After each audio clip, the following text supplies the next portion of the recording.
केंद्रीय गृह मंत्री अमित शाह, उनके लाडले मुख्यमंत्री और ज्ञानेश कुमार की मिलीभगत रातों रात पकड़ी गई। आलम यह कि पूरे देश में एसआईआर के ऊपर चिल्लाने वाले ज्ञानेश कुमार, वोटर लिस्ट की शुद्धिकरण का दावा करने वाले ज्ञानेश कुमार, बिहार से एसआईआर की शुरुआत कराने वाले और उसके बाद पूरे देश में एसआईआर का ऐलान करने वाले ज्ञानेश कुमार आज की तारीख में एक राज्य में मोदी जी को जिताने के लिए भारतीय जनता पार्टी की वोटर लिस्ट पे चुनाव कराने जा रहे हैं क्या? जी हां, आज की तारीख का सबसे बड़ा सवाल यही है और इस देश के लोकतंत्र को किस तरीके से दोहरी बातें करके आज चुनाव आयोग धोखा दे रहा है, आपको यह समझने की जरूरत है। सारी बातें जरा विस्तार से करेंगे। नमस्कार, मैं स्वप्निल और आप मुद्दा देख रहे हैं। दोस्तों, आगे बढ़े उससे पहले वही छोटी सी अपील। मुद्दा इन दिनों एक गंभीर आर्थिक संकट से जूझ रहा है। बेबाकी की यही कीमत होती है, सत्ता से सवाल पूछने की यही कीमत होती है। एक तरफ हमारे मेन बैंक अकाउंट फ्रीज चल रहे हैं, तो दूसरी तरफ हमारे 2.5 साल पुराने चैनल को हमसे लंबे समय तक छीन कर रखा गया था, जिसकी वजह से डे टू डे ऑपरेशंस में मुद्दा को काफी मुश्किलों का सामना करना पड़ रहा है। ऐसे में आपसे गुजारिश है, यदि आप चाहें, यदि आप सक्षम हो, यदि आपको मुद्दा की बेबाकी पसंद हो, तो छोटी छोटी मदद मुद्दा की जरूर कीजिएगा। इसके लिए आप स्क्रीन पर दिख रहे क्यूआर कोड या फिर के नीचे दिख रहे यूपीआई नंबर का इस्तेमाल कर सकते हैं।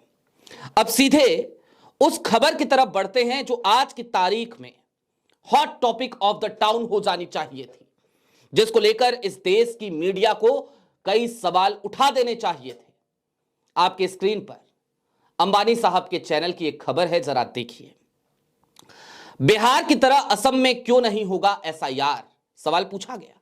लेकिन उसके बाद चुनाव आयोग कराएगा वोटर लिस्ट का सिर्फ स्पेशल रिवीजन। बाकी जगहों पे क्या हो रहा है? आज मैंने सुबह की अभी वीडियो में आपको, इससे पहले की वीडियो में दिखाया था कि आज मैं अपना खुद का एनुमरेशन फॉर्म लेकर आया। उसके पीछे दस्तावेजों की एक लंबी चौड़ी कड़ी भी है।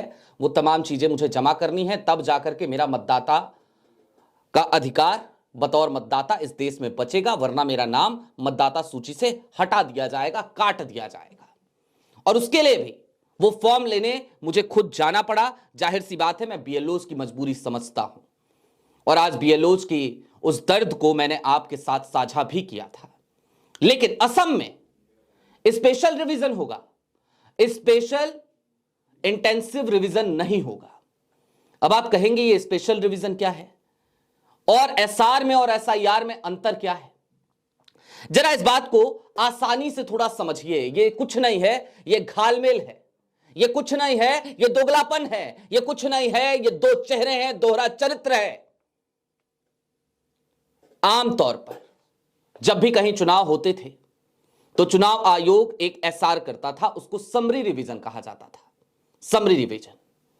अब चूंकि पूरे देश में एसआईआर का ढोल पीट दिया, कह दिया कि भाई हम एसआईआर कराएंगे, मतदाता सूची का एकदम शुद्धिकरण करेंगे। जाहिर सी बात है, जरूरत है भाई ऐसे शुद्धिकरण की। नहीं होगा तो बिहार वाला अप्रत्याशित नतीजा कैसे आएगा? वो स्ट्राइक रेट मोदी जी की कैसे आएगी? उन तमाम क्षेत्रों में उन मतदाताओं को नहीं काटा जाएगा, नहीं हटाया जाएगा जो एक खास वोट बैंक माने जाते हैं। तो फिर कैसे होगा भाई, कैसे होगा? तो लिहाजा एसआईआर की जरूरत है बिहार में, एसआईआर की जरूरत है पश्चिम बंगाल में, एसआईआर की जरूरत तमिलनाडु में है, एसआईआर की जरूरत पांडुचेरी में है, एसआईआर की जरूरत उत्तर प्रदेश में भी है, लेकिन यह असम में नहीं है। सबसे पहले जब एसआईआर का ऐलान हुआ 12 राज्यों का, तो उसके बाद यह सवाल हमने उठाया था कि भाई 12 राज्यों में एसआईआर करा रहे हो, असम में भी 2026 में चुनाव होने हैं, एसआईआर क्यों नहीं करा रहे? फिर यह सवाल इतनी जगहों पे गूंजा, इतने सारे मीडिया प्लेटफॉर्म्स ने यह सवाल किया। माफ कीजिएगा, मीडिया प्लेटफॉर्म्स का मतलब डिजिटल मीडिया के वो इदारे जो आज की तारीख में ईमानदारी से पत्रकारिता कर रहे हैं। न्यूज चैनलों पे यह सवाल पूछने की हिम्मत और हिमाकत आज की तारीख के इन तमाम पत्रकारों की बची नहीं है, कुव्वत नहीं बची है। और मेरी आवाज में आज जो तलखी है, इसके लिए मुझे माफ कीजिएगा। अगर कुव्वत बची होती तो इस समय तक ये खबर आज देश के हर मीडिया प्लेटफॉर्म पर फ्लैश कर रही होती। आपने नहीं सुनी होगी, शायद आप पहली बार मुद्दा पे सुन रहे हैं इस समय। और क्यों सुन रहे हैं पहली बार मुद्दा पे? क्योंकि ये खबर अभी अभी आई, थोड़ी देर पहले आई। हमने कहा हमारी जिम्मेदारी बनती है, नैतिक जिम्मेदारी बनती है, हम इससे ज्यादा तो कुछ नहीं कर सकते, लेकिन कम से कम बाखबर तो करें अपने दर्शकों को, इस देश की जागरूक जनता को, जिम्मेदार जनता को, जिम्मेदार नागरिकों को। उनको बताएं तो कि कैसे उनके हक के ऊपर डाका अलग अलग राज्यों में डाला जा रहा है और कैसे जिस राज्य में भारतीय जनता पार्टी की सरकार है, सत्ता है, वहां पर लूपहोल बनाए जा रहे हैं। एसआईआर नहीं होगा, यह बात आप समझ गए होंगे। होगा क्या? समरी रिवीजन ही होगा, लेकिन इसको स्पेशल रिवीजन नाम दिया गया है। जैसे एसआईआर में तमाम दस्तावेज मांगे जा रहे हैं ना, कहा जा रहा है ना कि भाई तमाम दस्तावेज दे दीजिए, एक फॉर्म भरिए, फॉर्म भरिए, उस फॉर्म के बाद आप ये तमाम चीजें कीजिए। आज मैंने आपको फॉर्म दिखाया था अपना, अभी नहीं है मेरे पास, दिखाया था, भर दिया भाई हमने, दे दिया फॉर्म। तो असम में ये नहीं होगा, असम में फॉर्म नहीं भरवाया जाएगा। असम में बीएलओज ही सत्यापित कर देंगे, जो पुरानी लिस्ट है उसी लिस्ट को वो जाएंगे जगह जगह। ये कहा गया है कि जाएंगे बीएलओज, डोर टू डोर जाएंगे, जाकर के पता कर लेंगे कि भैया अमुक मतदाता यहां पे है कि नहीं है।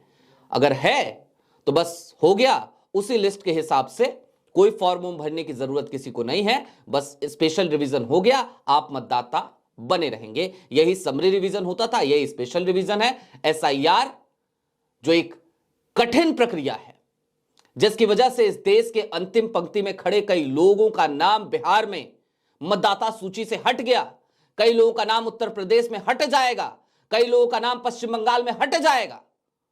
वो चीज असम में नहीं होगी। असम में बस इतना होगा कि स्पेशल रिवीजन नाम दे दिया जाएगा और कराया वही जाएगा, एसआर कराया जाएगा, समरी रिवीजन कराई जाएगी। दोस्तों, अब यहां से कुछ सवाल उठते हैं और ये सवाल सीधे तौर पर मैं ज्ञानेश कुमार जी आपसे पूछना चाहता हूं। आप खुद कह रहे हैं ना कि वोटर लिस्ट में अशुद्धि है। अरे अशुद्धि तो बिहार की वोटर लिस्ट में आपके एसआईआर के बाद भी रही। उत्तराखंड के भारतीय जनता पार्टी के नेता वहां पर वोट डालते पाए गए, दिल्ली के नेता वहां पर वोट डालते पाए गए। ऐसे ऐसे लोग पाए गए जो उत्तराखंड में भी वोट डाले थे, दिल्ली में भी डाले और फिर जाकर के बिहार में भी वोट डालते हैं और बड़ी बेशर्मी से सोशल मीडिया पोस्ट करते हैं, पहले मतदान फिर जलपान। गजब की थिथराई, गजब की बेशर्मी, गजब की बेहयाई। उन्होंने आपका लिहाज नहीं रखा, ख्याल नहीं रखा। उन्होंने ये नहीं सोचा कि ज्ञानेश कुमार से लोग सवाल करेंगे कि ऐसा क्या का शुद्धिकरण किया है भैया तुमने, कि शुद्धिकरण हो गया, उसके बाद भी थिथराई के साथ भारतीय जनता पार्टी के तमाम नेता अलग अलग राज्यों में जो रहते हैं वो वहां पे मतदान करते पाए जा रहे हैं, पकड़े जा रहे हैं। खैर ज्ञानेश जी, मेरा एक सवाल है, यहां उत्तर प्रदेश हो, बिहार हो, पश्चिम बंगाल हो, इन जगहों पर आपको एसआईआर की जरूरत क्यों है अगर असम में नहीं है? और अगर इन जगहों पर आपको एसआईआर की जरूरत है तो असम में क्यों नहीं है? असम में हिमंता बिस्वा शर्मा की सरकार है।